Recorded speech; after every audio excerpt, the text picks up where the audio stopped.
There we go. Got it. Okay. Everyone still on? Everyone can hear me?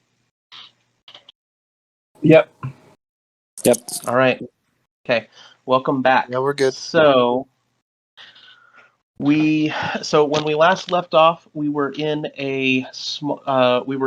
essentially a small locked away medical bay / laboratory that was off of the side of the corridor that leads to the control tower.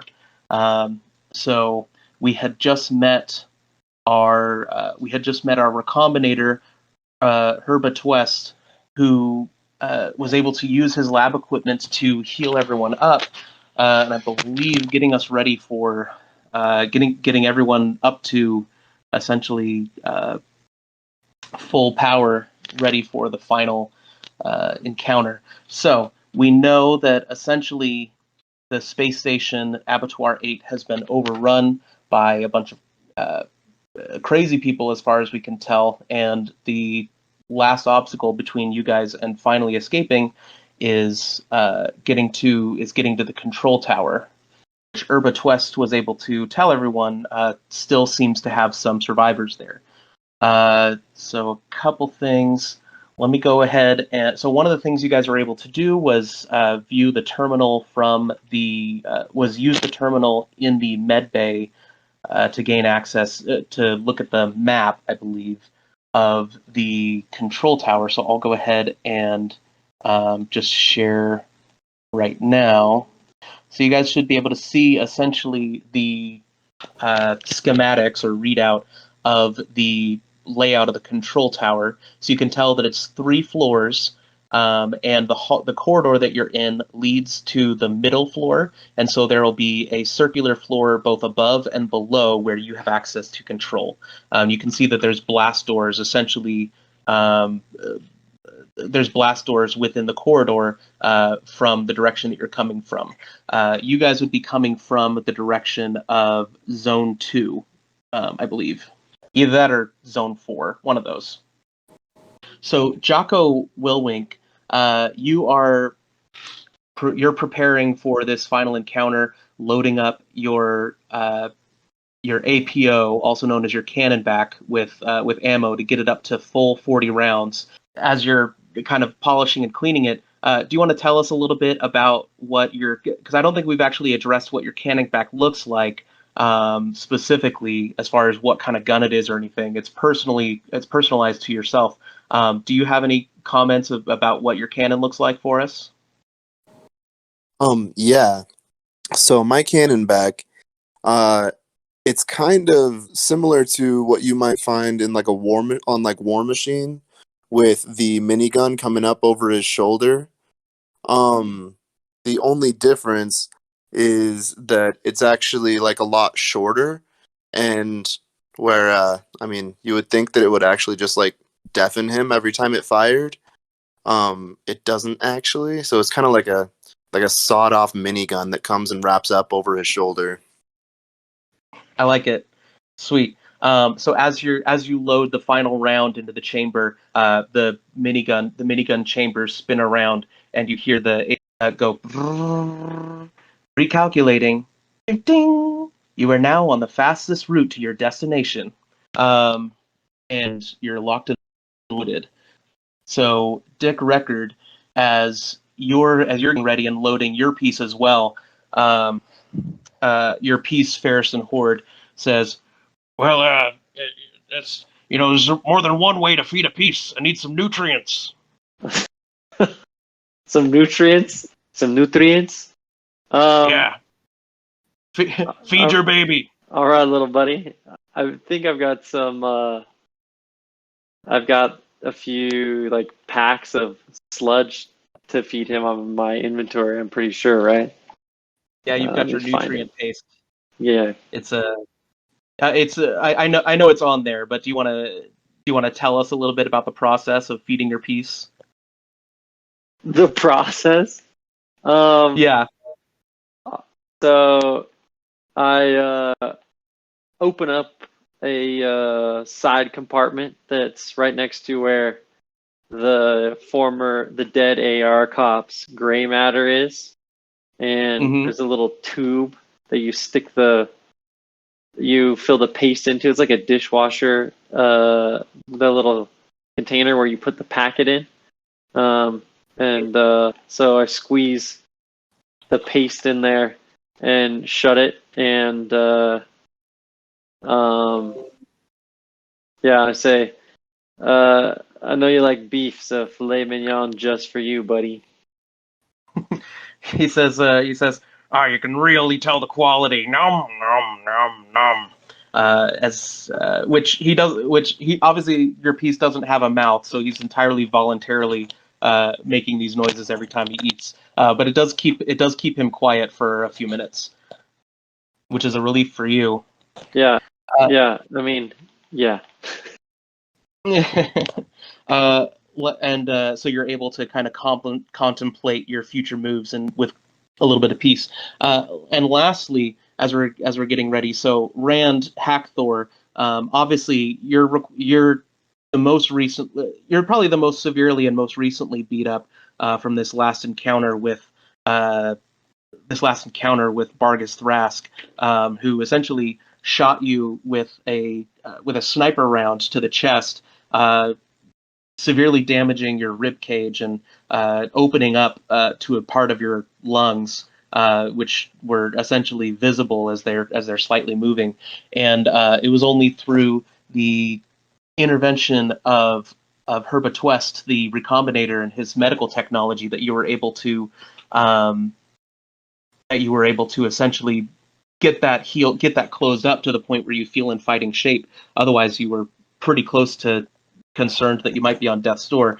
But as Herbe Twest is taking a final check over his craftsmanship and just kind of like running some scanners along your newly knit flesh, you realize, looking at him from this angle under the lights, that you recognize him.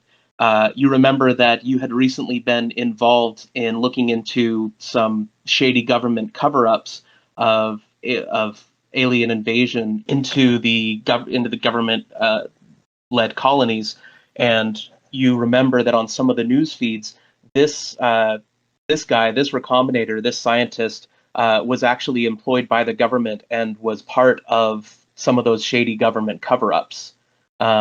You recognize that this is actually one of the people who's been indirectly hampering your research into what's really going on. But he's also a person that you pretty much owe your life to recently. How does Rand respond to this?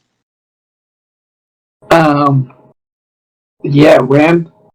I think Rand just kind of files it away for now. Is kind of more interested in living, but he's definitely gonna kind of bring it up when he has time. All right, and then lastly, Herbe. So you don't say anything to him during this? No, I think I'll leave it for another. Gotcha. Okay, and then Herbe Twest. So if I remember right, your deal that you were going for was you would heal everyone up and and help them get ready for this final encounter. And the condition. What was the condition that you had as far as if you help them, what were they going to do for you and your chimera? Well, they're going to get me out of there first thing. Okay. If there's any spoils, I don't know how I'd know if there's any spoils though. So never mind. Okay, but you essentially outlined for them that you want them to help you get out of this space station, and you want if there's any spoils, you want a part of it. Yes, a ride and spoils. All right, fair enough. So, after everyone is locked and loaded and ready to get out of here, you leave the safety of the corridor. The mechanical door whooshes open, and you enter the corridor, which is pulsing with steady emergency lights that throb as you take your silent footsteps down the hallway. it actually is at such a steady beat that it almost seems like an arterial pulse is following you of the emergency lights coming from the floor, casting eerie shadows on the walls as you make your way down to the end of the corridor. You finally see a light at the end of the corridor, a little bit brighter than the emergency lights, but still fairly dim as you reach the control tower. You essentially get to the border from the corridor where you're at the point where you're essentially at the level of the blast doors before getting to the actual control tower room. You can see into it that there are, let's see, you can see into the middle layer of the control room, that there is essentially a stairwell in the center of the room that goes both up and down. You see that there is plenty of equipment, mechanical equipment lying around. Nothing too big or fancy. And you can see that there are blood spatters and blood spattered footprints all over the floor and the equipment. What would you guys like to do? And actually, one thing I should ask is, in what order are you standing in? Who's first? Who's in the rear? Who's behind whom? Wait, so as we enter the room, is that what you're saying? You're in the corridor. You haven't. I mean, if whoever wants to enter the chamber, if you want to, you don't see any people currently in the middle level of the floor. You don't hear any obvious sounds just as you're stealthily walking up. You're at the point where you're outside of the range of generally what you expect being detected. So you're free to essentially interact as you wish at this point. But I just kind of want to know in what order you guys have been walking down the corridor approaching the control tower. I mean, I'm happy to go first. Yeah, I could also go first, and I'd also like to use my what is it, like blacklight vision, to just look for other messages and other stuff among the bloody footprints on the floor and whatnot. Sure. That's a good technique. So you turn on your infrared vision as you're continuing down the hallway, taking your step by step and looking around. And you do notice that as you get closer, there tends to be more. There's a lot of blood on the walls of the corridor, which kind of enhances that arterial feel of it. But also, you notice that as you get closer to the control tower, the blood on the walls tends to be less of spatters and seems more like it was purposefully planted there, like maybe even painted onto the walls. And you can see that there's more patterns and graffiti. And you notice that in some areas in blood, there are messages written, and in some areas there is some of that fluid that you're only able to see with your infrared, so you can relay to the others if you wish. There's a lot of interesting messages. None of the poetry was before. It seems to be devolving into more like maybe one or two word phrases, like "we are food" or "it comes" or things like that. One pattern that you notice a lot of is that there seem to be some messages that said "leave," and those have been. There's a lot of those, but they've been essentially painted over to the point where they're almost not legible, except for the ones that are only visible through infrared. And a lot of them have been painted over, and there's a lot of There's more messages that say "stay."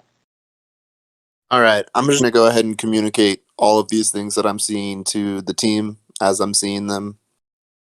I guess, is there any way to, I guess, make a roll on some of these graffiti or these messages to see if I can grab anything else from what's been written? Sure, absolutely.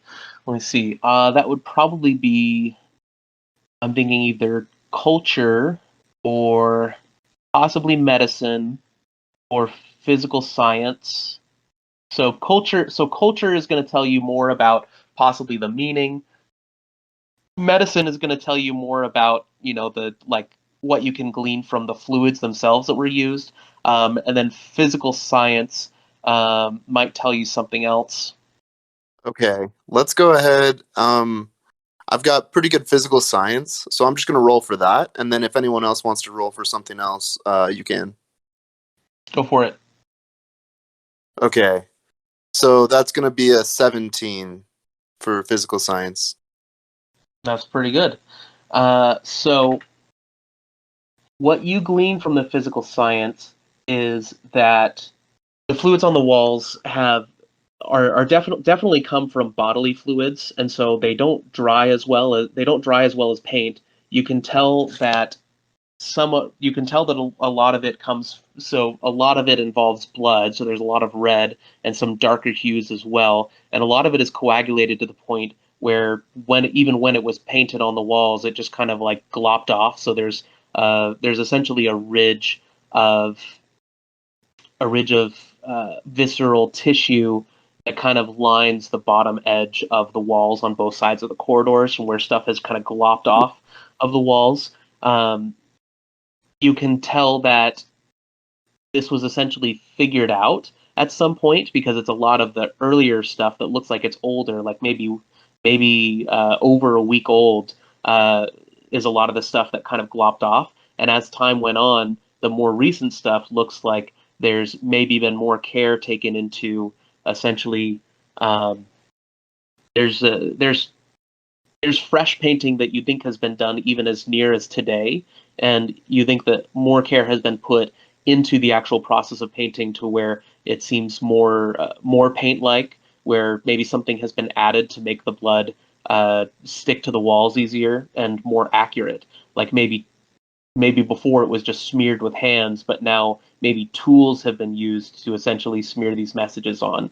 And it seems like it's been an ongoing process. Like whoever is doing this, it seems like definitely based on how many layers and layers of messages are written over each other, it seems bordering on obsessive. So we have Dick and Jocko are in the front rank. I take it that Rand and Herbe are behind them. Yeah, I'm kind of behind Herba, just like kind of keeping my eye on him because I don't fully trust him at the moment. I see. I'm fine with that. And where's the Narbear? I got my motion detector. Oh, perfect. Okay. And I'm watching. The Narbear is just like, I got my hand kind of like resting on him.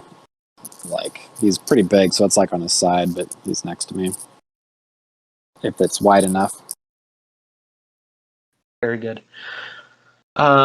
So that's good. And so we've got Dick and Jocko in the front rank, Herbe and the Narbear in the middle, and Rand kind of taking up the rear, keeping an eye on Herbe Twest.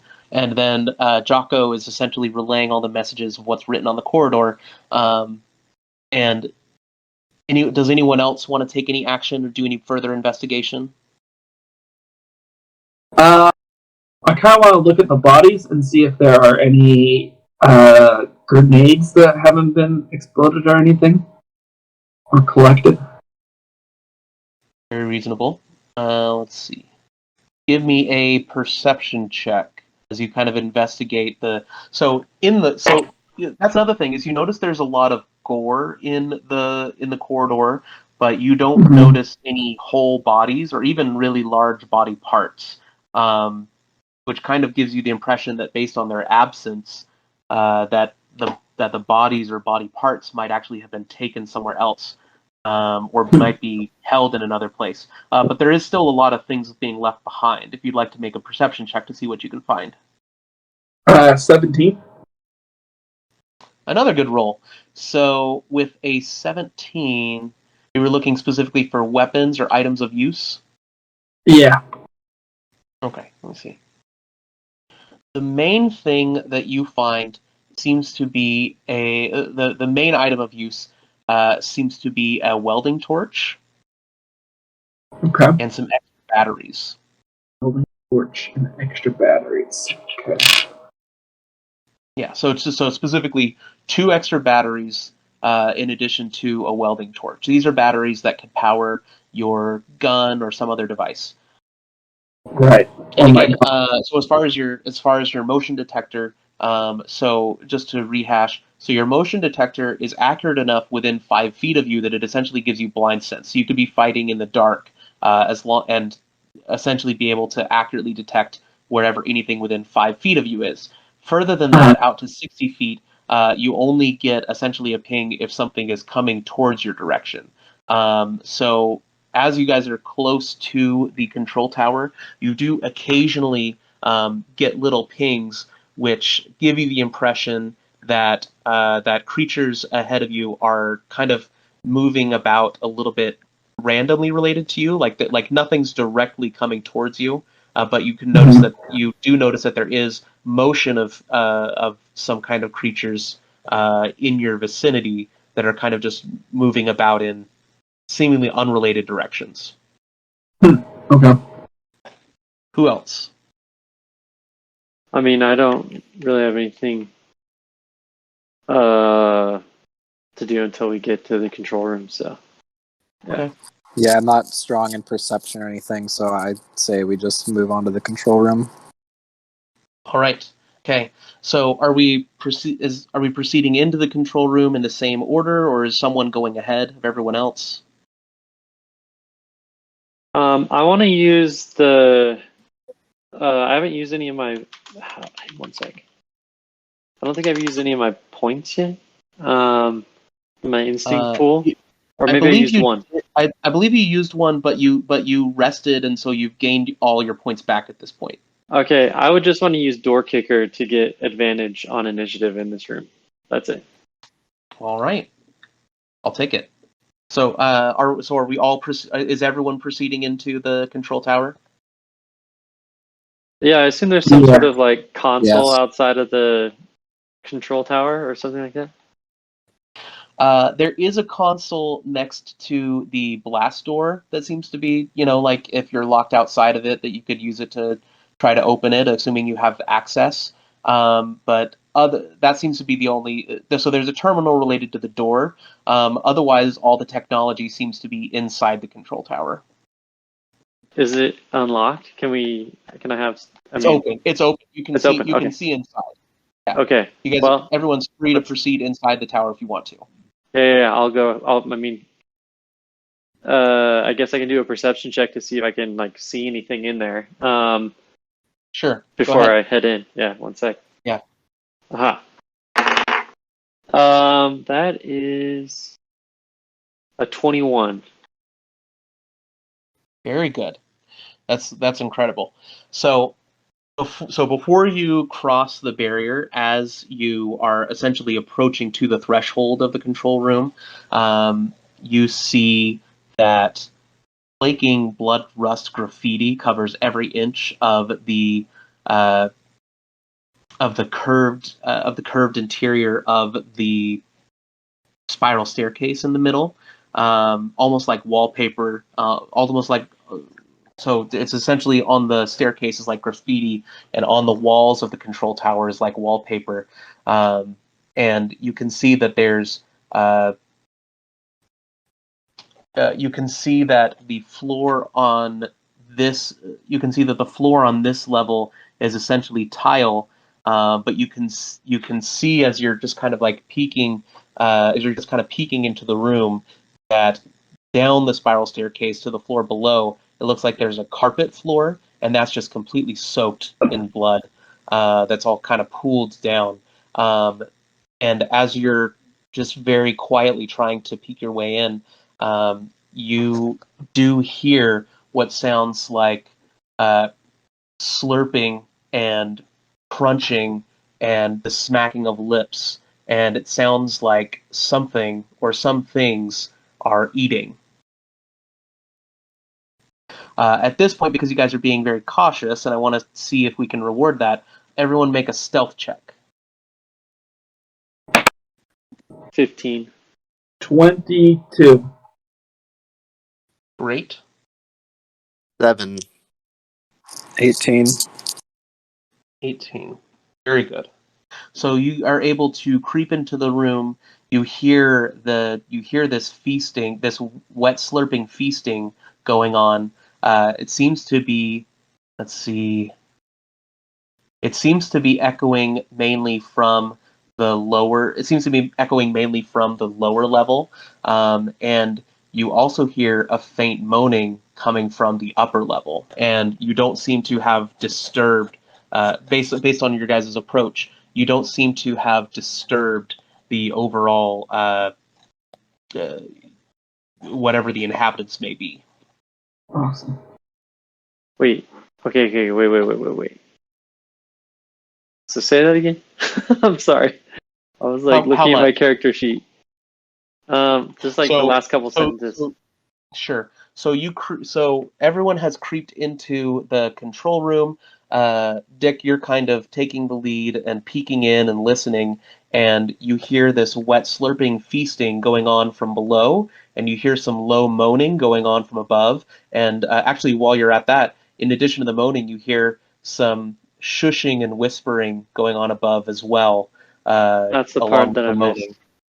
Gotcha. Okay. I didn't say that specific part, but Oh, at any rate, okay. you hear all that going on, and as you enter, you don't seem to have disturbed that. Okay. So it seems like, and the shushing doesn't. It seems like people. I'm guessing is what it sounds like. Whereas like some freaking weird crap is what's going on underneath us. Is where the slurping and stuff is. Mm-hmm. Okay. It's hard. None of these sounds. None of these sounds seem like something that should be used to describe people. But Oh, I see. essentially, you do hear noises that seem like they could conceivably come from humanoids. I'm gonna make some like hand signals to suggest that we go up. Okay. Instead of like down, but like move quietly. Okay. And then I'll start heading up towards the whispers. Okay. Who wants to proceed on the stairs going up, and who wants to remain in the middle room? I'll go with Rick.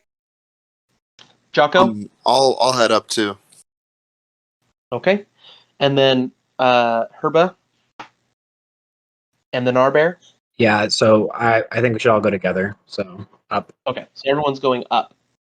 So you head to the staircase and start quietly proceeding up. So now everyone can see that the floor below on the lower level is just completely crimson soaked. It looks like it used to be maybe a tan carpet, but it's impossible to tell what the color used to be by now. And you all can see that there appears to be the pale body of a once living but now corpseified humanoid that lies in view of you on the floor down below. The eyes are staring up, wide and blank and glossy. However, even though this body looks quite dead, you notice jerking and rocking in a weird fashion. And as it kind of catches your attention, as you actually go onto the stairwell, you can see down at a better view and see that the reason it's jerking is because there are hands, pale, blood-covered hands that are reaching out from the side, from the corners, and are reaching out and tearing flesh, tearing muscle and fat away from this body in thick strips. And you hear that's where the sound of this slurping, gulping, chewing, and cracking noise is coming from, as this body is essentially being devoured raw, piece by piece, by what look like humanoid hands below, but covered in blood. And you see that the arms that are reaching out are wearing what look like orange jumpsuits. And that's what you can see as you guys have made it onto the stairwell. At this point, you guys are going to need to make another group stealth check. Oh boy, I got 8. 17. 5. I got 14. All right. So as you enter onto the stairwell, and you're all essentially precariously positioned above this nightmarish scene of cannibalism, if you could consider the species to be the same anymore. And as you start ascending and trying to keep your cool and keep quiet, one of the bodies shifts around, and Rand, your motion detector gives you a quick buzz, and you try to silence it as you put your hand against the guardrail, but it ends up causing Dick to essentially kind of reflexively shift position and get his piece trained on whatever the threat may be, and you see that the blood-covered hands pause, and the body stops twitching and moving, and you see a clot-smeared face lean out of the corner, out of your point of view, lean in to where you can see it. Its face twists upwards and grins. It looks like it might once have been something that you would call human, but the face is essentially twisted into an unrecognizable emotion, just wild and mad. And then another face leans out, and they look at you with something that you might call a grin, and there's just gobbets of flesh and blood drizzling down their. So there's blood drizzling down their chins and flesh stuck between their teeth that look like they might have been sharpened. They're wearing these orange space flight suits that are just smeared and covered in blood that looks like it's been covered in layers for possibly weeks. Oh man, I'm already scared. Oh, so ignore the words, but the picture essentially is what you guys are looking at. This nightmarish scene, and you see these faces that are staring out at you, and as they one of them points from below at all of you, and they go, look, is it meat?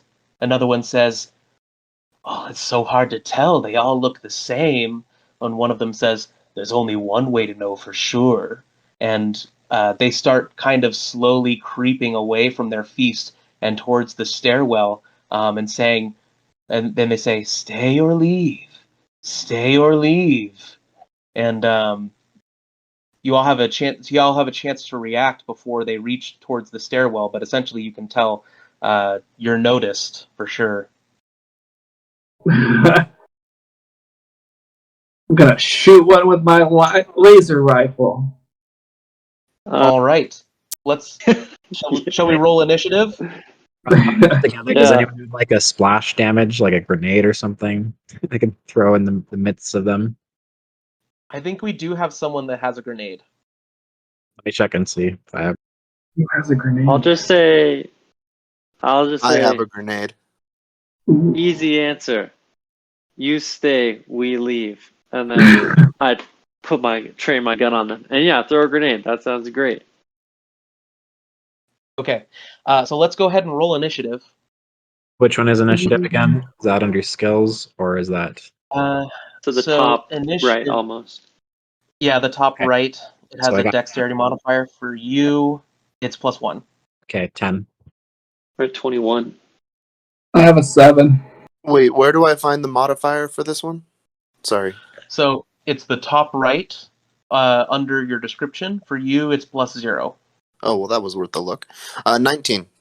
19 and 21. So Rand, you were the 21. Is that right? No. I got a Who 7. got 21?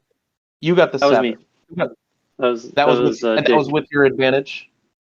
Um, Oh, I have advantage? no, I do. Oh. The advantage is lower, so 21. Okay. All right. So I think the first person who said they were going to do something was Rand Hackthor. So before the initiative starts, you decide to respond by shooting a laser rifle round into the face of one of these crew members. Can you go ahead and make your roll, and then we'll go into initiative order after that? Yeah.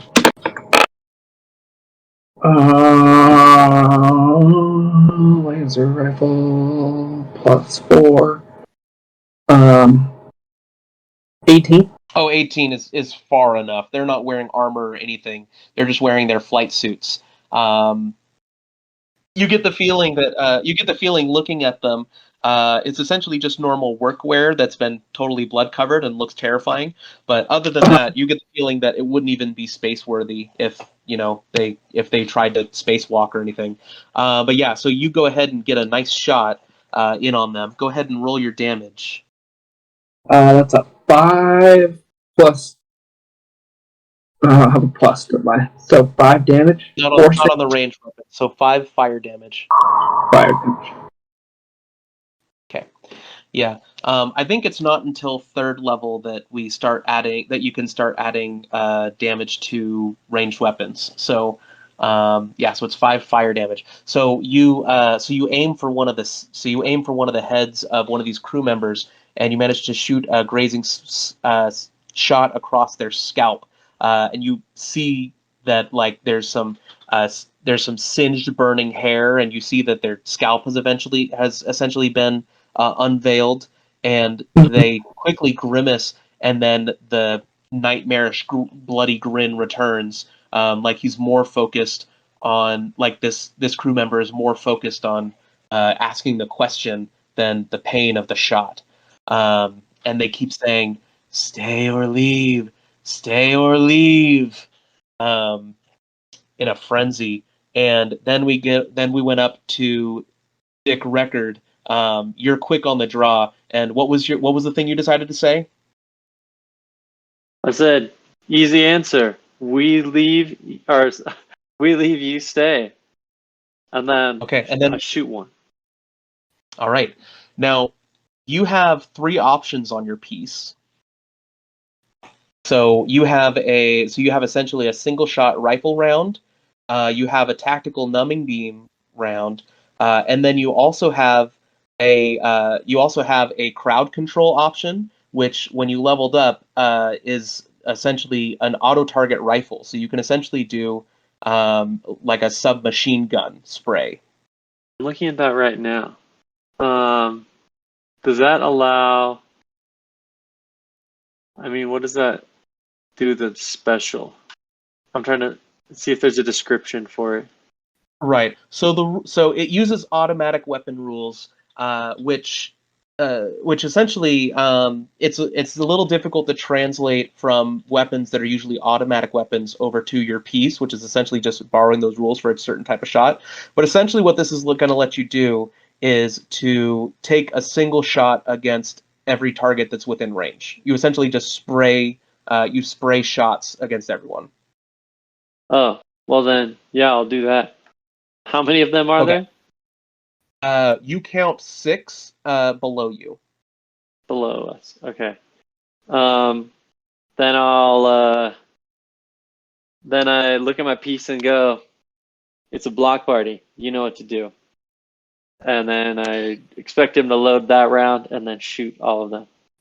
Yeah, so you hear some whirring and clicking as your piece essentially locks into essentially readies to fire, and you actually hear what you hear is little tiny ticks as your piece essentially fractures the shots into multiple pieces, because he's going to spray a bunch of shots essentially out in rapid succession in tiny pieces. And as he's doing this, he gets ready for his shooting song, which is ta-na-na-na-na-ta-na, ta-na-na-na-na-ta-na. Now I'm gonna waste you because I ate my paste because I'm Ferris and hoard the gun. Blam! That was amazing. This guy's great. And he sprays out a bunch of essentially fragmented pieces of shot, and you Rambo style just kind of aim your piece and sweep across the room. So you need to make 6 shots. You have a +4 to the attack. I'm just gonna tell you right now. Let's see. So you're gonna need to hit a 12. So basically anything 8 or over. Okay. Okay. That is 6 hits. I rolled a bunch of 9s, but yeah, there you go. Cutting it close there. You shoot a bunch of them in the feet. So just roll damage once. It's a 1d6. Freak. Lost it. There we go. 2. Yeah, nice. 2 damage, baby. All right. So yeah. So it's a low sweeping shot, but you get a little bit at everyone. And this is where your door kicker training really comes into play as as essentially crowd control for the Adian government. So then we go to sorry. So that was your action essentially to take that shot. Or I guess actually I believe to do the automatic firing, it's a full shot essentially. So you can essentially take like a step up or down the stairs, but other than that, your movement is essentially spent doing that firing. Yeah, that's fine. Jocko. All right. I am going to pull the pin on my frag grenade and send it into the middle of them. That's got not a range, but like an effect of 15 feet, so like 15 feet around it. Anyone 15 feet within it.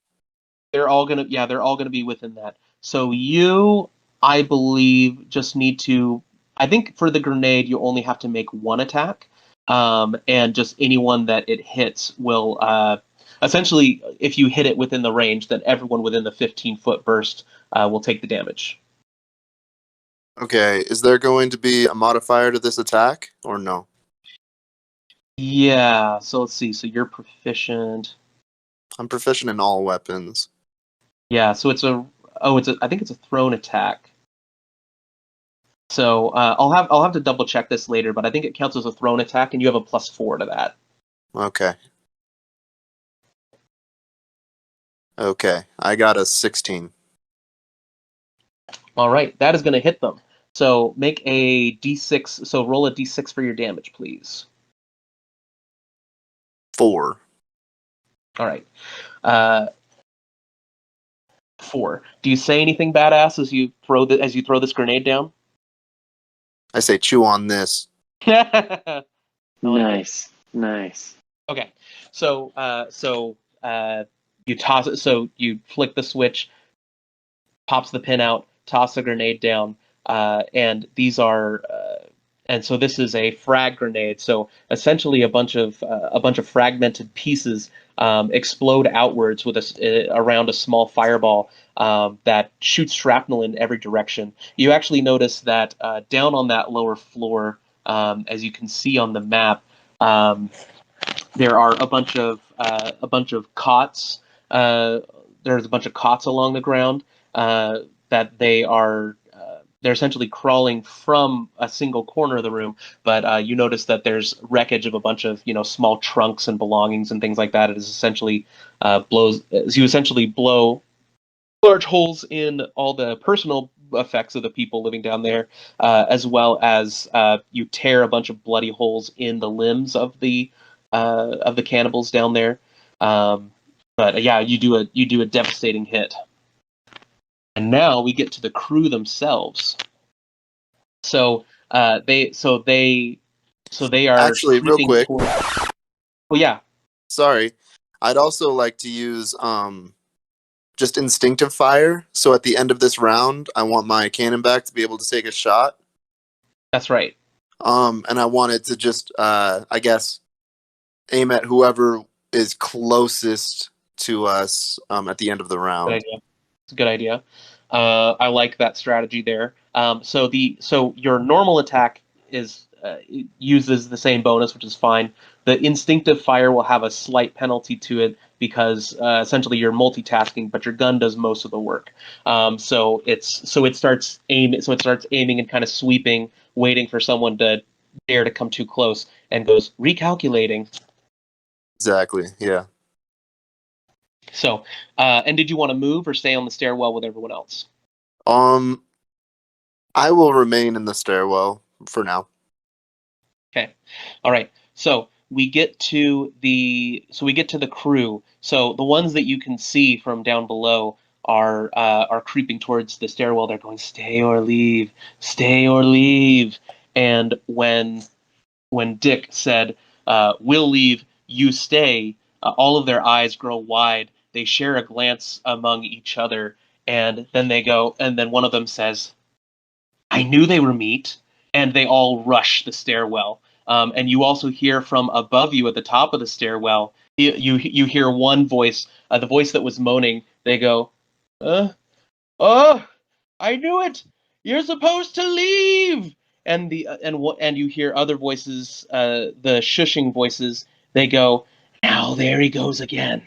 They're supposed to stay.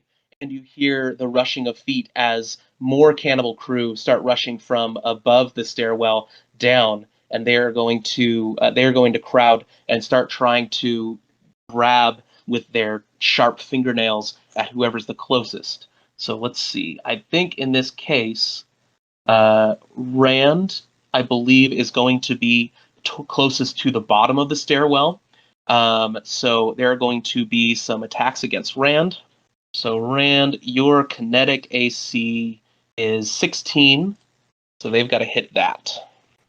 So that's one hit, one miss, two miss, three miss, two hits. I think there's only one more. So essentially, the crowd is surging and trying to latch onto you. One of them catches the leg of your pants and starts pulling down on your leg. You're still able to dodge out of the rest as you're essentially using your kung fu moves to edge up the stairwell away from them. But another one grabs on to your other leg, and you're essentially kept from being able to move. And you realize that they're using some kind of pack strategy to essentially try to draw you closer into their crowd, and it makes essentially they're making it almost impossible for you to get away from the rest as they continue to claw at you.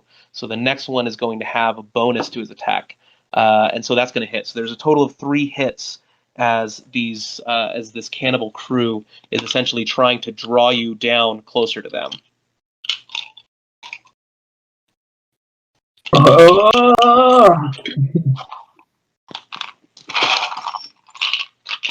Where are all my d6s? Okay, here we go. Okay, so you take a total of 13 damage as these crew members, so these cannibal crew members, start trying to drag you down the stairs as they're surging, and to everyone else, it appears as if the lower half of Rand Hackthor is essentially being covered in a swarm of these bloody crew members who are tearing and trying to chomp at his legs, and blood starts running down onto your boots, as essentially like flesh is being torn on your legs. So 13 damage for that. Meanwhile, there is a crowd of these crew members that start surging from above. So the first person is either going to be Dick or Jocko. Which one of you would have been highest up the stairs? You get to choose who's going to be eaten next. I mean, highest up the stairs. I went first and then stopped in that room, or wherever. So I don't know where that puts me because I didn't move. Remember? I'm highest in the room then. Okay. Jocko's highest. Okay. All right. So let's see. Jocko, your kinetic AC. You actually have some good armor, so let's see how yours is. Actually, 15. So let's see how this goes. Miss, critical hit, miss, hit, and then this similar thing is going to happen as the crowd surges. This last one is going to have a bonus. Okay, so again, three hits, one of them a crit. So you're now being swarmed by cannibal crew from below as well as from above. The above ones start reaching down, clawing through the railing of the stairwell, and are grabbing for Jocko Willwink, trying to sink their claws into your sweet, sweet flesh. And one of them manages to actually get a nasty bite in between. They manage to pull down the shoulder of your armor and get a nasty bite in. So for you, that's going to be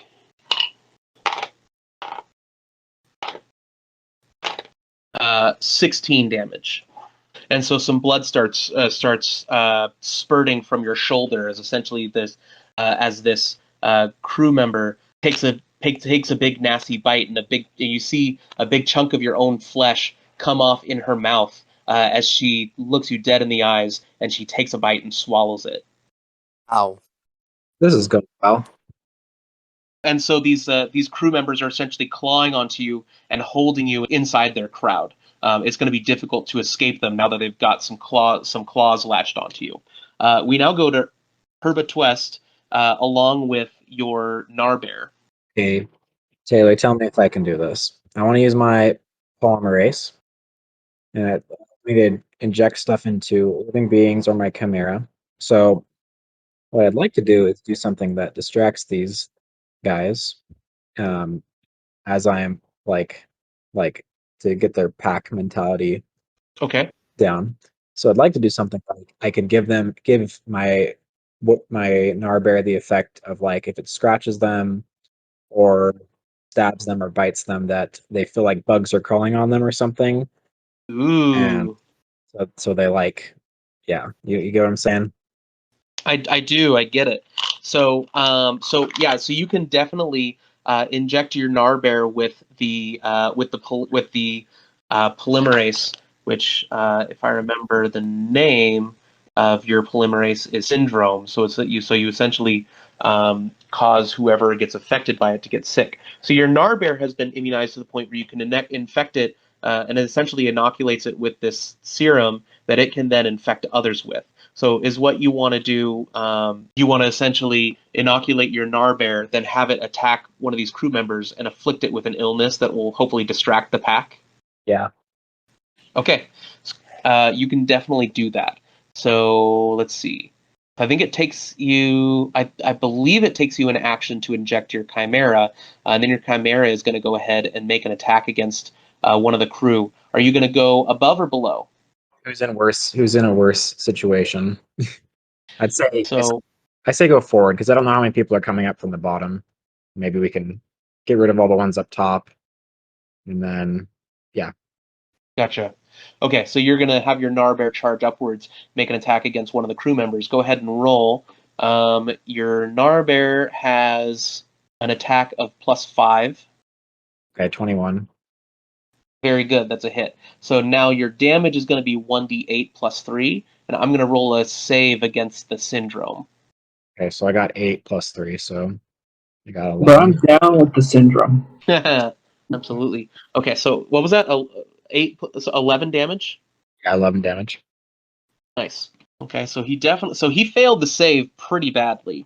Let's see. So it's like rips him in half, flings the two halves. So the Narbear charges up and essentially takes its sharp polar bear claws, I guess, and rakes them across the flight suit of one of these cannibals, ripping the suit open, and you see that the flesh begins to boil where it got hit, and that crew member starts screaming, and you see pus just starts draining out of their eyes. And you see them being afflicted by the syndrome, and they start clawing at their eyes, trying to get rid of this irritating, burning feeling, and clawing at their own chest as they're flailing around. And they scream and say, "This meat brought disease!"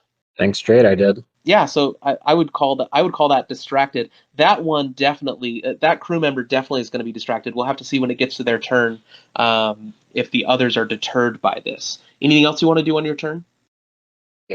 Is there anything else I can do? I think I'm out of. I mean, I think you're kind of in the middle of the stairwell between all your teammates. So if you wanted to, I think the only way you could move is if you jumped off of the stairwell. You used your action to inoculate your Narbear, but I think you could like get out another tool or something if you wanted to change your equipment. Oof. Or if you wanted to do any kind of skill or anything like that, like just kind of like try to gather more information or something. Yeah, I guess I can get out my laser pistol. Not great. Okay. But that's Sounds good. All right. So then we go to Rand. So you're being swarmed by this crew of cannibals clawing at you from below. They've latched onto you and are doing their best to make sure that they don't want you to leave.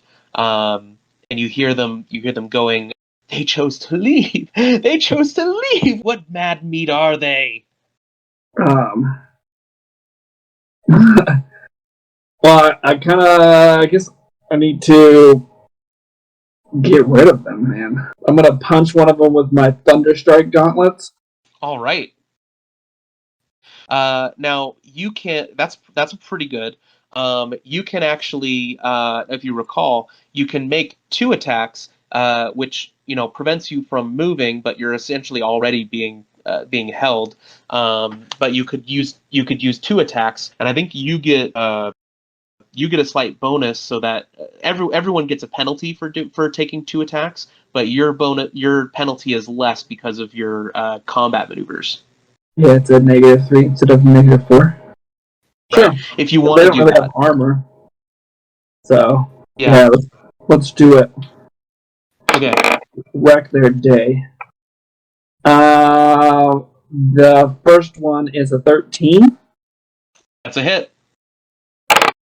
The next one's a natural 20. Nice. Okay. So roll your first Thunderstrike attack first. Okay.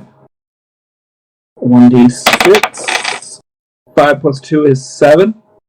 All right. So the one that got a bite out of your leg, or actually no, none of them bit you. They were all clawing at your legs, but the one that essentially drew blood on your leg, you clock him with the Thunderstrike gauntlet, and it just the pulsing of the Thunderstrike gauntlet essentially reverberates through its face, and you plow it off the stairwell, and it tumbles down below, and you see that that by the time it falls, all its teeth has essentially been shattered by that blow, and that crew member is dead. And then you turn to another one that was latching on and holding on to one of your legs, and you do a finishing uppercut on that one, and essentially that one, you get a direct hit on its solar plexus and essentially just implode its lungs with the vibrations of the Thunderstrike gauntlet. And you see it essentially tumble down the stairs, head over heels, land at the bottom, and drown in its own blood as it tries to breathe, but you see it just convulse and collapse. You kill 2 of the crew members. Well, that was shocking. This guy. Let's go up to Dick. Yes, let's go up to Dick. So is that the end of the round, Taylor? That was the end. Oh, yeah, sorry. Yeah, you have your shot. So you're closest to the top. So your APO is probably going to train onto the one that took a bite out of you. You want to go ahead and make your attack? Definitely, yeah. So I have a +4, but it's a -4 with the dual attack. So it's just gonna be a straight roll. Let's see. Yeah, so there is a penalty because it's the instinctive fire. So you're going to be adding +2 to your roll. Okay, so 18 then. That's a hit. So you're gonna shoot that one. Go ahead and roll your damage. Okay, yeah. The cannon back has 1d8. Okay. That's a 6. All right. So you shoot the one that took a bite out of your shoulder. It gets a direct blast from the mini cannon. Your cannon back says, "Recalculating. Your destination is on the right," and it swings to the right and fires straight at them. They take a bullet just above their collarbone, and you see a bunch of flesh exposed. We move on to Dick. But how many were over? So there's some above and some below, and where a few have died. So how many are in each spot right now? There were 6 below. 2 were killed. The rest looked pretty damaged. There's 4 left below. Above you, the swarm that's coming down, you count 6, and 2 of them are heavily damaged. Who just took 16? It was Jocko. Jocko took 16. And where is he? He's up. Is that right? Yeah. So he's just above you, and he's being swarmed by these cannibals. You could do the auto fire again, but think you'd have a heavy chance of hitting him. I think I'm just gonna do I'm gonna try and take the one closest to him out. Or wait, what's the one that's weak? What's one that's weak up there? So one of them has been afflicted with this disease by the Gnar bear. It's taken heavy damage, and it's definitely looks like it's not going to attack, and it might be a deterrent to some of the other cannibals. We'll have to see. And then one of them just got shot by the cannonback. I'm gonna target the one that got shot by the cannonback. Okay, try to take him out. Yeah. Go ahead and make your attack. I'll tell him to load the long arm round or whatever instead of the automatic round. Your rifle round. Yes, that is a 23. That's definitely a hit. And that does that wasn't a critical, was it? No.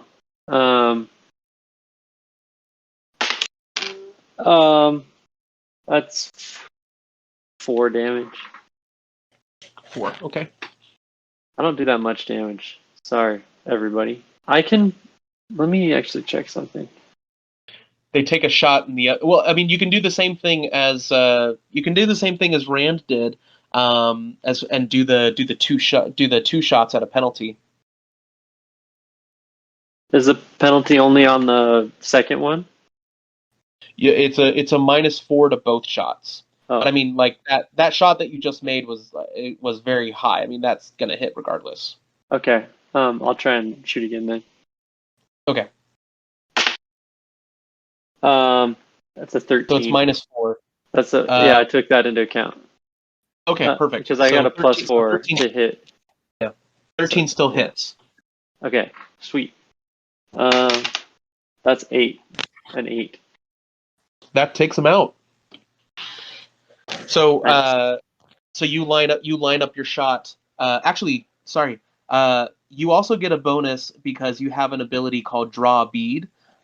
So essentially, once you've shot a target, attacks after that get a bonus. So you had a little more of an ace in your pocket. But essentially, you take a shot, you fracture the other collarbone, and then Ferris and Horde says, "We always get our target," and takes another shot and right in the forehead of that cannibal, and she sags lifeless to the stairwell, and it starts essentially tumbling and slipping down the bloody stairs.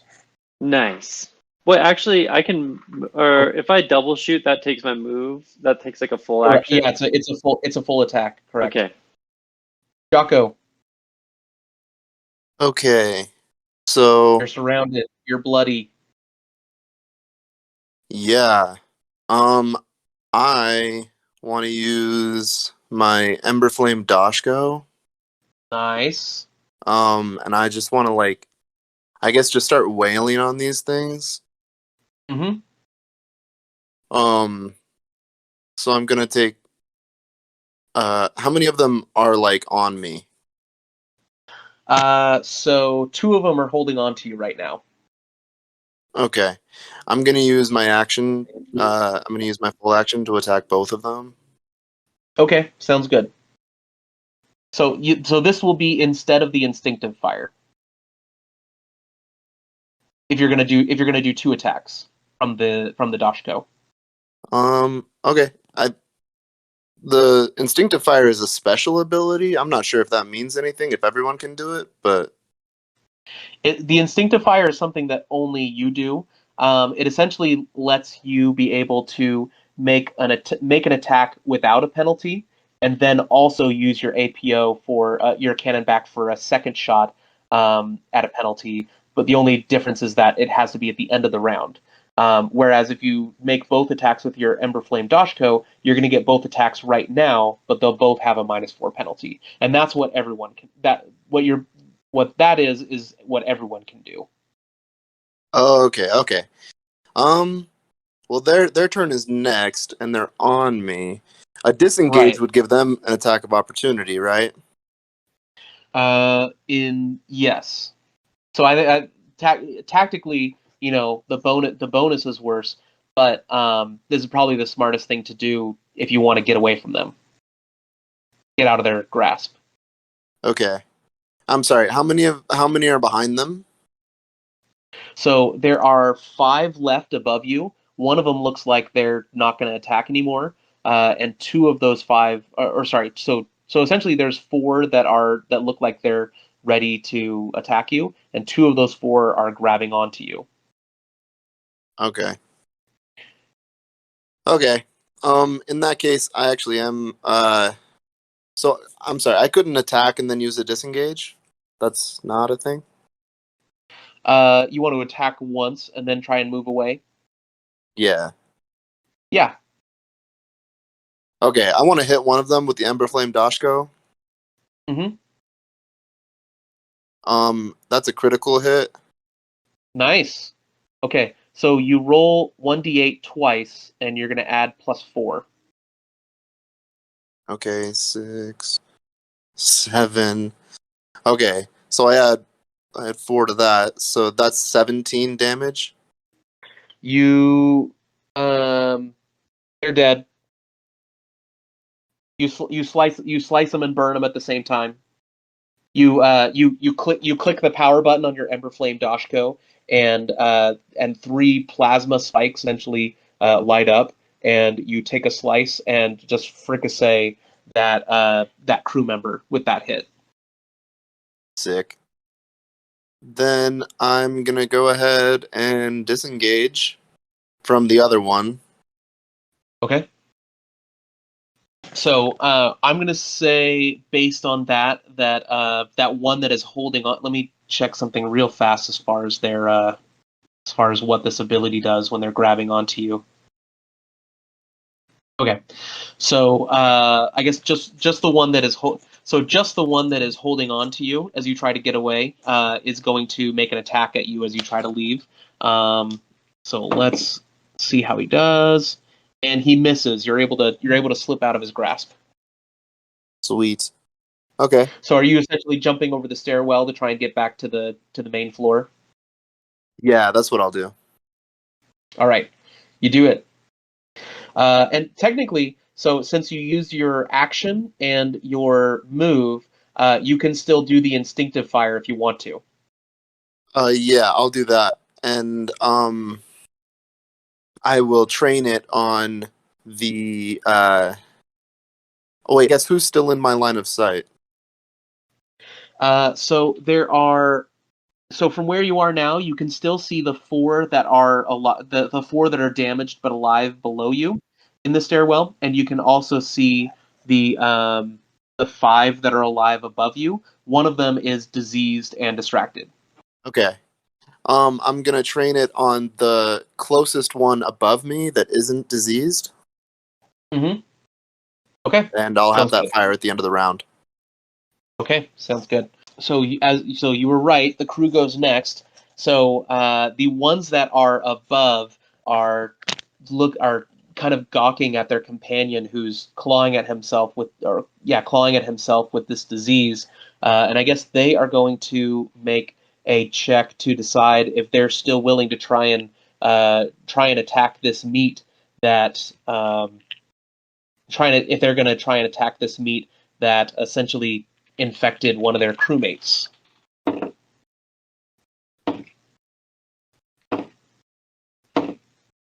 Okay, so one of them is actually kind of moved by their diseased companion, and they say, no, Greta, let's get you to the medical bay, and they drag that crewmate upwards. They drag that crewmate, the sick crewmate, upwards as he's. Well, I guess I just made a male cannibal named Greta. Anyways, so he drags Greta upwards and pulls both of themselves out of the fight as they essentially go to try and help the diseased crewmate.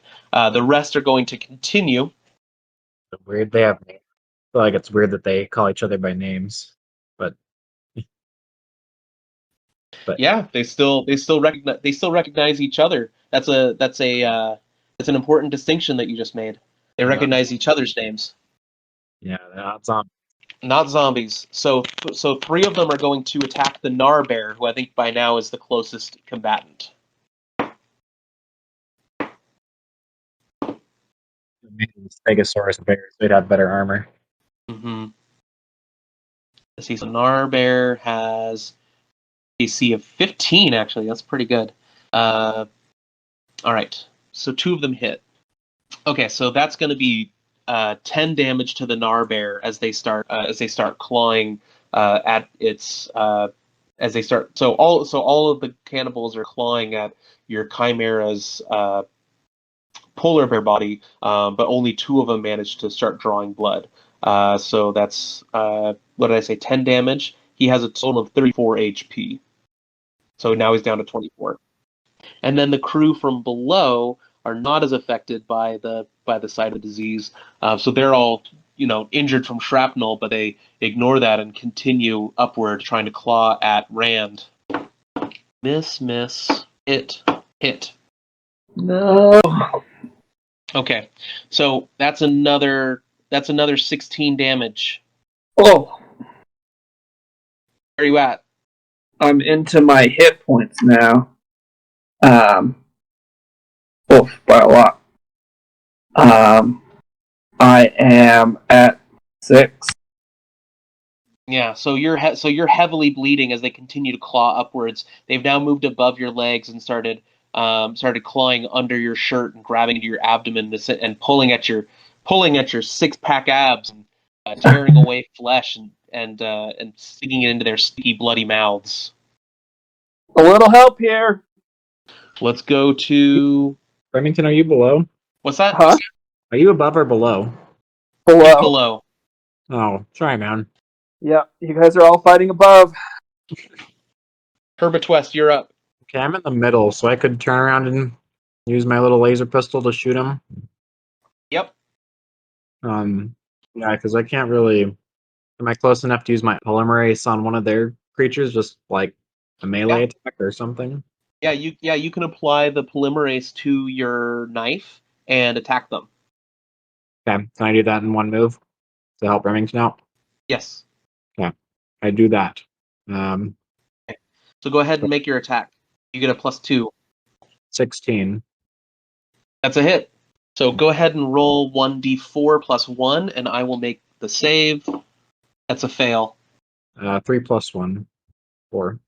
Okay. So so you stab at another one, and at first they just again grin at you and ignore the pain, but then you see spidery veins start lancing out from the wound as your serum takes effect, and they start foaming at the mouth and panicking and trying to scoot away as this disease comes over them. All right, and then your Gnar bear. Does he still have the polymerase, or is that a one-use thing?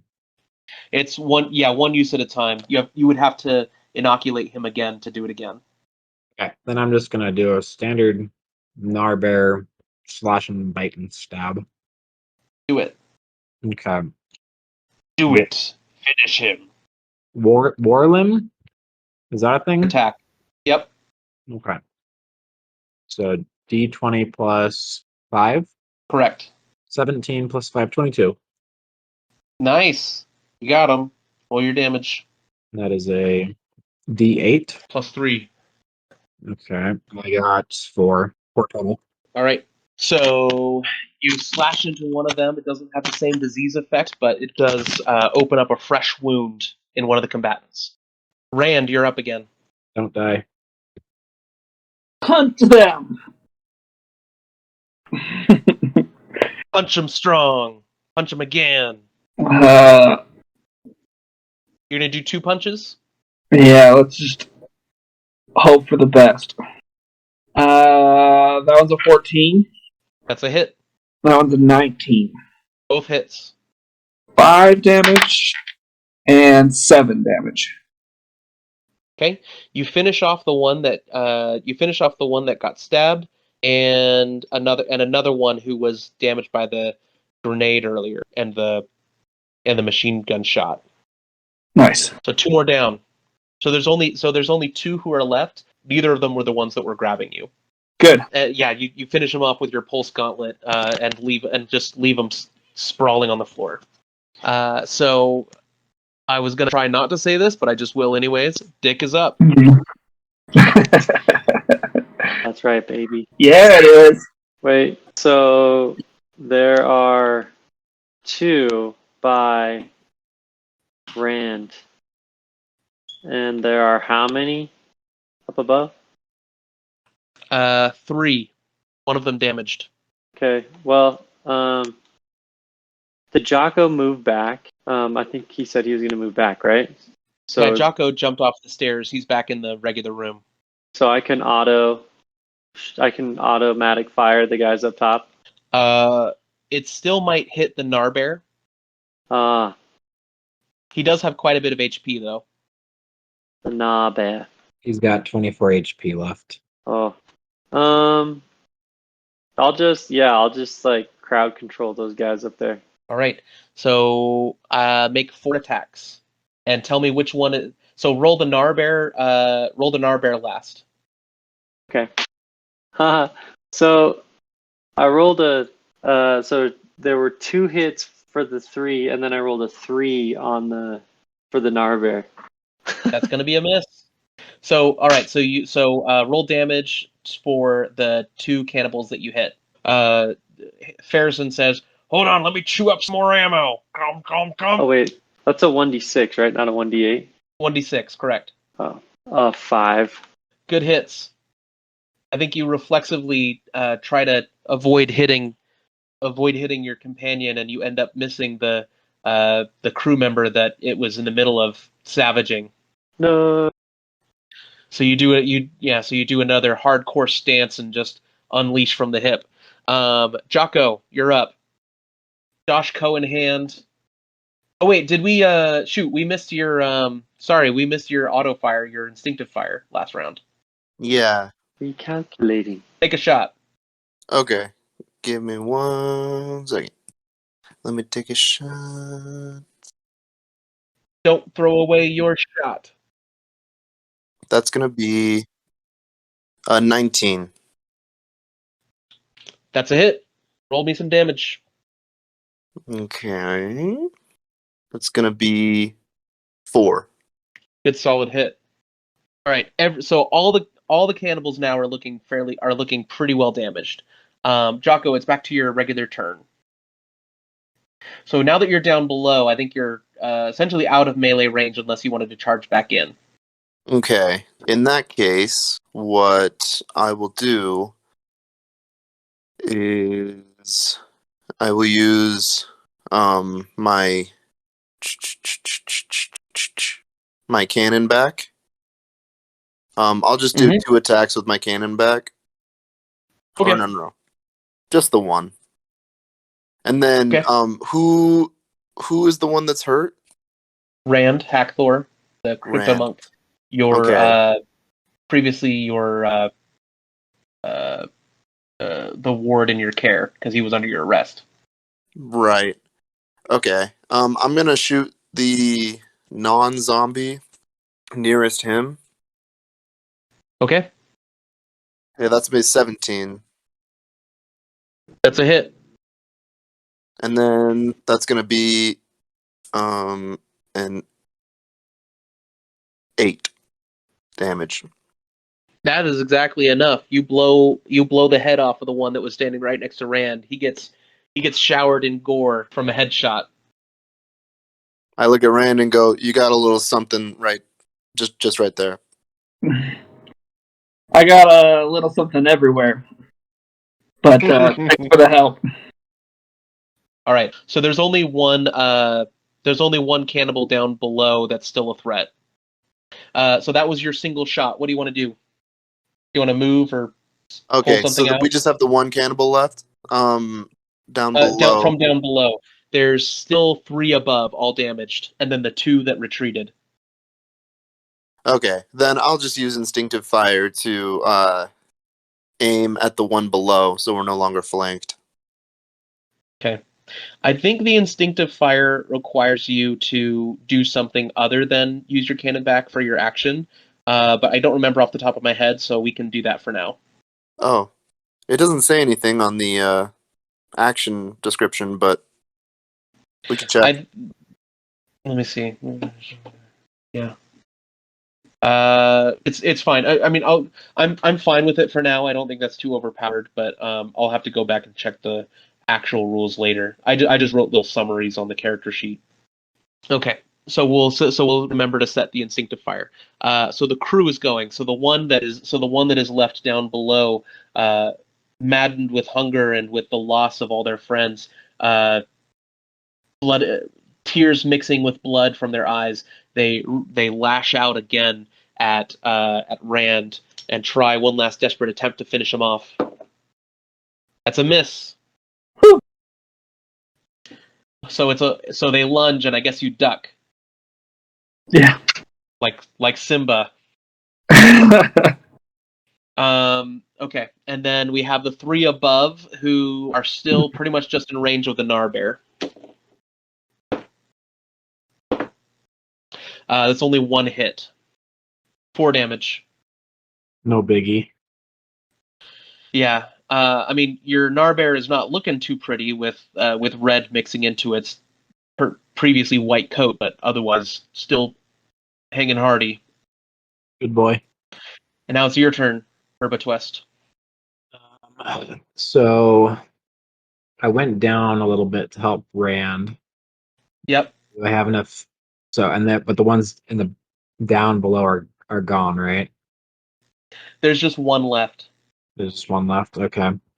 It's right next to you because it was jumping at Rand. I'm gonna strike out at him. Sorry, Narbear. With my survival knife. Narbear understands. Narbear understands. Shot at him with my knife, and I get a 15 plus, I forget what, 2? 17? Plus 2. It's a hit. Okay, and then a d8 for damage, and I get 6. I rolled a 6. What do I add to it? Plus 3? So your knife, sorry, is a 1d4 plus 1. Oopsie. I will roll that again. But you do get to add your polymerase on it. Okay. Yeah, yes, with my polymerase. 3. So I rolled a 3 plus 1, so 4. Okay, so 4 damage, and the cannibal kind of stares at you for a second, and then just vomits on your shoes. There's a lot of blood in the vomit. Oh, okay. Our bear has how many around it? It's hers. 3 damaged ones around him. Okay. Well, I guess strike out the closest one to him with his war limb. Is that what it is? Yep. Okay. Plus 5. So that is 17 plus 5, so 22. That's a hit. And then damage is a d8. Mm-hmm. That is 5. I rolled a 5 plus 3, so 8. Okay, that is enough to finish off 1 more. So there's only 2 left up there. And so it claws. So it claws at this. So you see your Narbear claw at one and just take both claws and grab the cannibal's head between its claws and start squeezing. And the cannibal says, "Why would you want to leave?" Squish. And it cracks its skull, and the cannibal falls limp. Beautiful. All right, we are on to Rand. There's the one that dove at you, just got stabbed, threw up blood.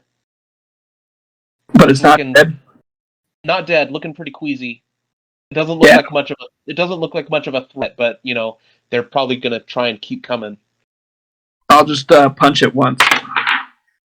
All right. That's good. That's a 13. Consecutive normal punches. You hit it. For 6 damage. Was that a One Punch Man? That was a one. That was a One Punch Man reference. Yeah. You just give it a single normal punch and essentially just a low velocity punch to the face, and the Thunderstrike Gauntlet does the rest. Just gives a reverberating, amplified sound wave, and the cannibal's eyes just implode into its head, and it falls down. Awesome. Dead. Yeah. Is there a way I can heal myself? Just with rest. I can There actually wait. There's a way to heal with resolve points. I'll figure it out, but I'm also right next to you, and I've got good healing stuff. I have 4 resolve points. My medicine thing is 11 modifier at a most club. Nice. I don't have a medicine modifier. So resolve points can be used to stabilize or gain HP. I think in the middle of combat, unless you have a special item, I don't think you can heal hit points in combat. Not until after the combat. Okay. Don't die. So let's see. So all your combatants around you are dead. So I mean, if you wanted to move further downward, you could. But that's up to you. Yeah, I'll move probably a little bit down. You are now free to move about the cabin. Just to get out of the way, Yeah. And we're at the end of the round, so Jocko, you're due for an instinctive fire. Right. Retargeting. Okay. I'll go ahead and make that roll. Say again, Greg. I said recalculating. That's gonna be 15. That's a hit. Go ahead and roll damage. 8 full damage. Nice. That's good. So your cannon back spins around, clicks into position, aims at one of the cannibals, and says, "You have reached your destination, your final destination." Blam! And takes him out. Sweet. We're back to the top of the round, starting with Dick Record. Dick's up. How many are up top now? Just one, and then the two that retreated. And you can actually hear from above some straps and some equipment scooting, and you hear some moaning. Okay. Well, I'm just gonna shoot the one left. Okay, you're gonna do one shot or 2 shots. Has he taken any hits yet? Yes. I'll do 2. Okay. So so essentially add nothing to your D20 roll. Okay. That's a 17. The next one's a 3. And then, okay. I was gonna say you get to add a +1 for the second shot because you hit with the first, but I don't think that helps. Unless a 4 hits this guy. No. Oh wait, let me check my math. No. So the first hit, we'll go ahead and roll damage. 6. Good shot. Still kicking. Is there enough room to move around him? Or is the staircase too narrow? If you try and move past him, he's going to take an attack of opportunity. But you could get past him conceivably. No, I'll stay. Okay. Oh, you'll stay! Nah, I'm staying in bed. Nah, I'm gonna stay in bed. Okay. Jocko. One combatant left. Yeah, I think I'm just gonna rush him with my Ember Flame Dashko. All right. You rush to the stairs, clamber once again over the railing.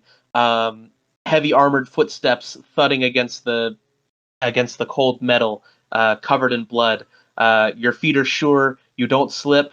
You go ahead and essentially swirl around the Narbear to take a slash with your Emberflame Dashko. Go ahead and roll an attack. That's 16. That is a hit. 8 damage. That takes it the rest of the way. A singeing, crispy smell of burning blood as the Emberflame Dashko severs the head of the cannibal from the body and severs that cannibal from his life. Yeah! You got severed from your life. All right. That essentially takes us out of initiative order because all the active combatants have been dealt with. We've got some heavy wounds among party members, which you can recover some of that with a break. But there are still some life forms present, just not necessarily violent ones at the moment. Well, I mean, how far up from the sounds they're making, about how far up the stairs are they? Does it sound like? So you can see from the schematics that there is, let's see, 5, 10, 15, 20. So there's essentially a 20 radius circle spreading out from the stairwell itself. So they can't be so at any point they can't be more than 20 feet away from the stairwell. And they went up. You said they went up, or they like ran away, and that's where the shifty's coming from. They went up to the top floor. Okay, and I guess that's what I'm asking is like, how far away is the top floor from me? Is it 20 feet? Remind me, did you stay on the stairs or did you go downstairs? I stayed on the stairs. Okay. Yeah. So you have enough movement. You have enough movement that you could go upstairs and anywhere in the room if you wanted to. Yeah, I'm gonna go upstairs and like try and peek in. I guess while they're distracted, try and like sneak up there without drawing attention. Okay. So you don't want anyone to pay attention to you. Make a stealth roll. 17 plus. Where did I put my character sheet? Your stealth is +2. 19. Okay, so yeah, you're able to sneak upstairs. You're able to slip upstairs. As you do, you see that there are all sorts of computer stations and terminals. This seems to be the technological hub of the control station, where everything is actually controlled from. It's a circular chamber of standalone monitors, all plugged into batteries and power stations. You can see that the security cameras, or not the cameras, but essentially the monitors where security footage is playing, instead of playing live footage, which is what it looks like it's programmed for, it looks like it's just set on replaying over and over replays that have been saved of gory scenes of violence that have been committed throughout the station, recordings that have essentially been set for replay.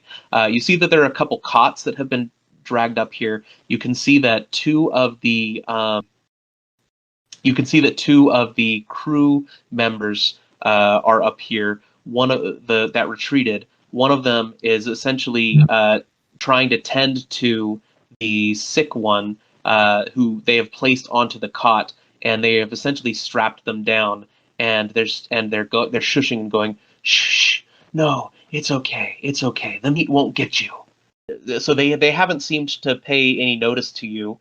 However, as you're stepping up with your piece at the ready, you take a step, and from behind one of the monitors, you see that another figure suddenly lunges out right next to you, and they lunge from around the corner right next to you, because they were out of your view where you didn't see them, and they say, "Well, hey there, sport. You ready to leave?" What does this guy look like? This guy looks like another crew member. He is wearing a bluish green jumpsuit instead of one of the orange ones. He does have a bunch of blood on him, but based on how he appears, you think a lot of it might be his own. One of his arms looks like it has been chewed down to the bone, and there's just a bunch of bones with tendons keeping it together. Yowza.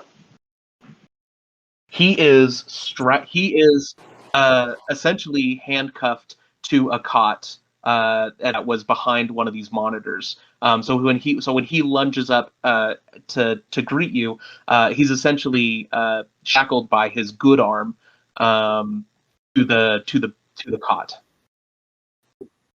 And do the other dudes notice me now that he just like yelled at me? Yes. When he leans around and talks to you, the one who is essentially tending to the sick one looks over and says, "Who said anything about leaving? We're staying." I'm just gonna. Anyone who's anyone would know that. Yeah. So I'm just gonna pop the guy that that wants me to stay. I'm just gonna shoot him. Make an attack. Yeah. This is very weird. That's a critical hit. You don't even have to roll. How do you finish him off? I I think your minimum damage would be enough to take him out. Okay. So anybody who knows that, and I train the piece on him and do one of those super cool, like, I just Blade Runner shots, and I don't flinch as I shoot. But then, after the bullet passes through his skull, it, like, freeze frame, like, comic book with, like, the bullet still going out with, like, blood trailing away from the bullet for, like, a few seconds. And some, like, heavy metal riff plays, and then it goes back into real time. Yeah, and Farrison says, "Looks like he saved room for dessert." Yeah, so that happens. And so there's the sick one who is in no condition to fight, now strapped to the other cot, and he's just murmuring, "Stay, stay," and the one who's in the blue-green jumpsuit turns to him and says, "Pipe down, you old coot." So I asked that guy, "Why do you want to leave, and why does he want to stay?" Silly question to ask, if you ask me. Why anyone who's a person would know that we want to leave. All these morons around here thinking that we ought to stay. Well, it's no. I mean, you can see why that's nuts, can't you? They all want to stay. What are they? I mean, what are they? Meat? Yeah, I'm definitely not meat. Okay, Well, I'm gonna. well, I know. I heard what you said down there. Don't you know? Oh my gosh, I can't tell if this guy has an Irish accent or like a Midwest accent. I don't either. It's space. He has a space accent. He's absolutely right.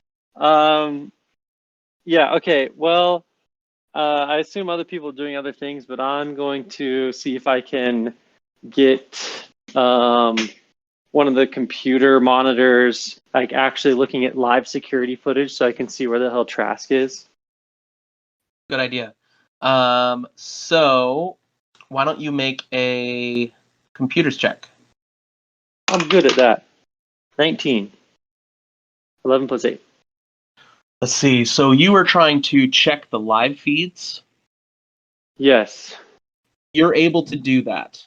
That's definitely within your grasp when you start activating the terminals. So you turn on the live feeds, and you are looking specifically for Thrask. Go ahead and so I guess you would probably start in the Thunk Bay. So go ahead where you last saw him. So go ahead and make me a perception check. Perception is 4. That's a 20. Nice. Okay, so you do see a bunch of crushed boxes in down below where when you last fought him, a whole bunch of boxes had fallen down.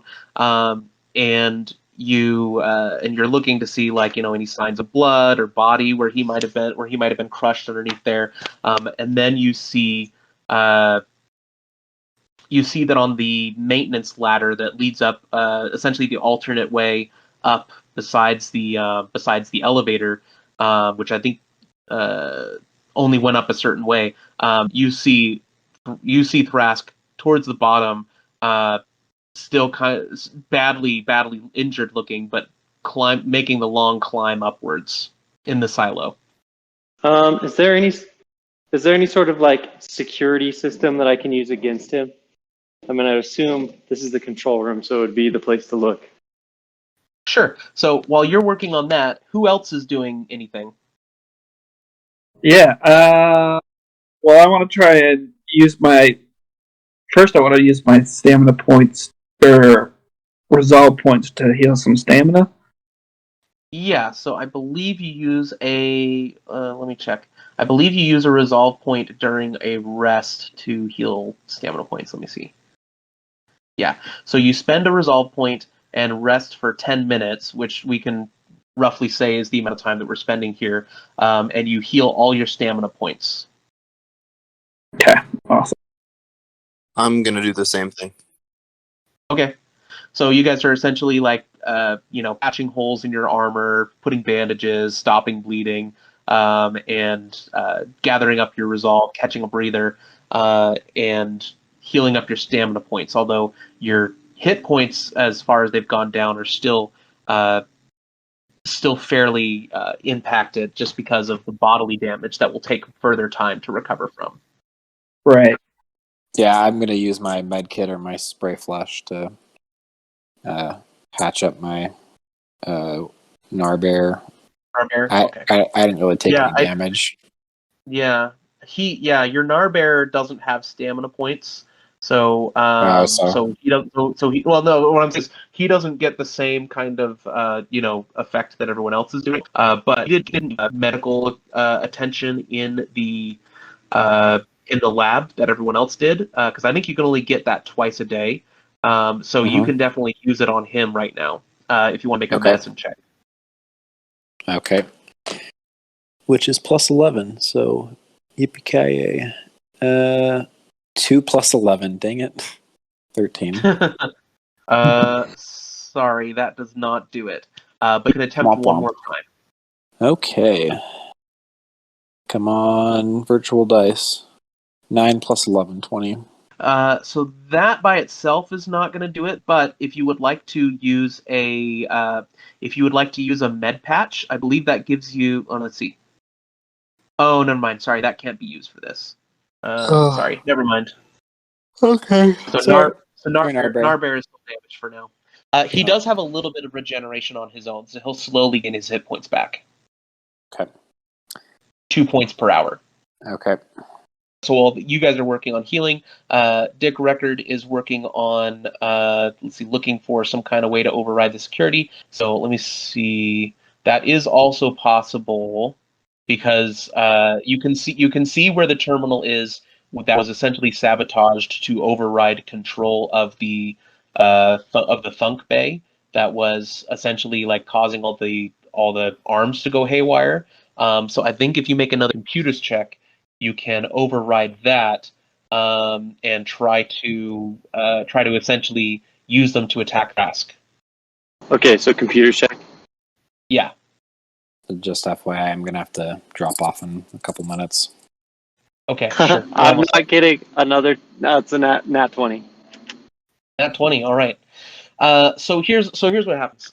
So you are able to essentially regain control of the automated feeding tubes and arms and everything, and so you're essentially able to restore order there and take some of the grabber arms. What would you like to do about Thrask?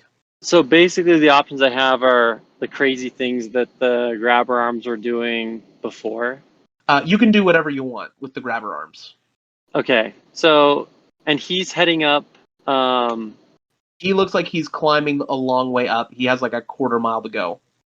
And he's going along the staircase, or is he going along the some?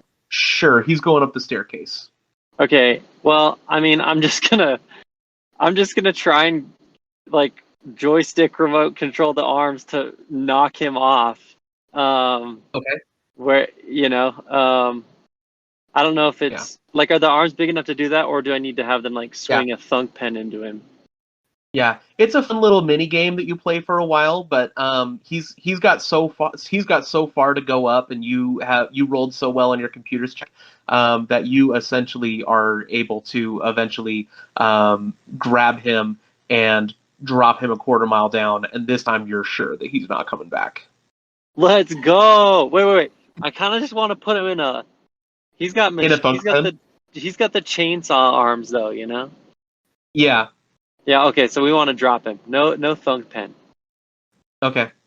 Although that would be. Because he could get out of the thunk pen. I kind of want to put him in the thunk pen. You can put him in the thunk pen. I'll put him in a thunk pen. Slam. And then drop. Yeah. He's in the thunk pen. Okay. He's grabbing the bars and like, no, I'm not meat. They're the meat. What about my promotion? Is there an intercom in there? Yes. Yeah. Okay. Then I'd say. Wait, what's his full name again? Vargas Thrask. Vargas. Employee Vargas Thrask. It has come to our attention that you are word I'm thinking of. I'll say it. Unqualified? No. Dear Vargas Thrask, it has come to our attention that you are quantified as meat. And according to company guidelines, we cannot promote meat. We are sorry to say that your promotion has been denied permanently. Have a good day. You have defeated him while your many attempts at defeating him physically have led to dubious results. You have defeated Vargas Thrask emotionally. He sinks down to the floor of the pen and is utterly wasted, devastated. And then I shoot the intercom and say, "Boring conversation anyway." All right. So I take it eventually the rest of you are going to make your way up to the top, and you're going to meet the flight stationer who introduces himself as Errol and says, "Well, I tell you, the name's Errol, and I'm a flight controller. Well, I guess make that the flight controller. And until you lot showed up, I thought I was the last real person on the station. Everyone else here is just some meat wanting to stay. How crazy is that?" You can see as he's talking that he has a bunch of blood clots in his mouth as well, in between his teeth, which are stained kind of maroonish.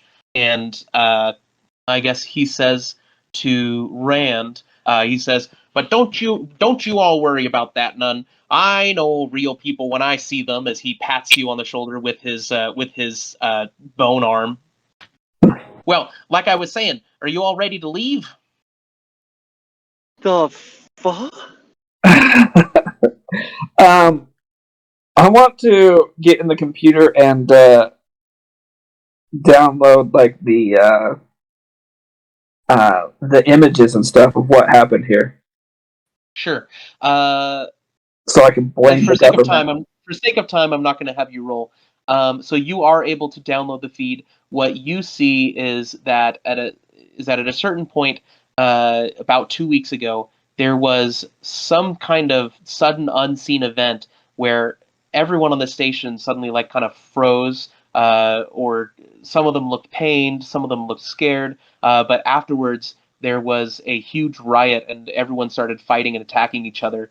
You see the tale unfold as Vargas Thrask essentially just mutilated his way through dominating the docking bay as he sliced up his different coworkers, and put them into artful pieces. You see the crew. There were two different crews, ones with orange suits, which were the maintenance crew, and ones with blue-green suits, which were the flight crew who controlled the control tower, having a war of cat and mouse with each other until there was finally a last stand where in the docking bay where you initially came in and found all the weapons, where the mechanic crew essentially outnumbered and overwhelmed the flight crew, killed most of them, and took the rest prisoner and brought them back to the control tower and continued eating them. Over time, as both teams essentially did a whole bunch of graffiti and tagging with bodily fluids all over the abattoir and painted the messages that you saw with some kind of frenzied look in their eyes. And you actually have found that in the lower decks, there are some essentially giant paintbrushes made out of bones from what look like arms or legs of people before, with scalps tied onto them, and the hair of the scalps essentially being used as brushes to paint. And finally, you see that at a certain point there are two visitors that arrived to the station. One, a human-sized figure that looks like they're wearing a purple robe, and you can't see their face. And every time they arrive on camera, there's some kind of distortion of the lens. And then there's another figure who stands beside them, who looks about 8 feet tall and looks like almost like a robot, but made out of bones. They have a vaguely humanoid shape, but their anatomy is just entirely alien. And those two figures just suddenly at some point appear on the ship. They don't see on the space station. They don't seem to have taken a shuttle or anything. At one point, they arrive on camera, start making their way through the station, and everywhere they go, people just either cower or pass out until lose consciousness until they pass by, and eventually they make their way to the control tower, and then the camera phases out, and then you can see from the external security cameras, you see a control shuttle from the station leaving and heading off towards some of the other ships. And it's just shortly after that happened that you all arrived. So those two, visitors to the station, appeared, wandered around for a while, and left just within hours of your arrival to the station. Interesting. Okay. Then I want to turn around and point my laser rifle at Don't do it. at Hugh and No. be like, okay, government sycophant, what happened here? Oh boy. Do I know the answer to this, Taylor? You might actually. I think we'll hash that out. We'll hash that out at some point. But I think this makes for a good conclusion for the adventure. You've made it to the control tower. Errol is willing to help you all leave. He explains that as the control tower flight attendant, he is able to essentially control the shuttle that will allow you to leave. He says that he essentially explains that because of the station protocols, someone from the control tower has to fly you out. You can't just fly yourselves out. So he offers to help you leave by flying your shuttle away from the station.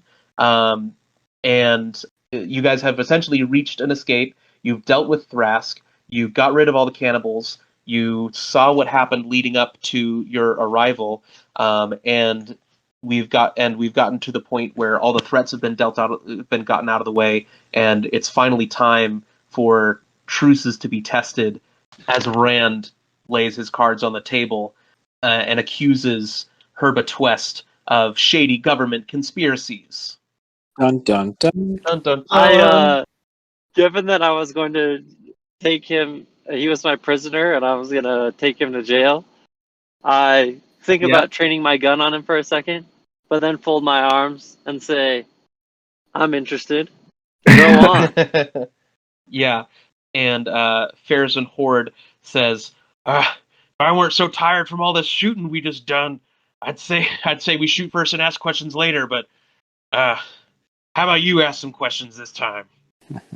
And Jocko, do you have any quips?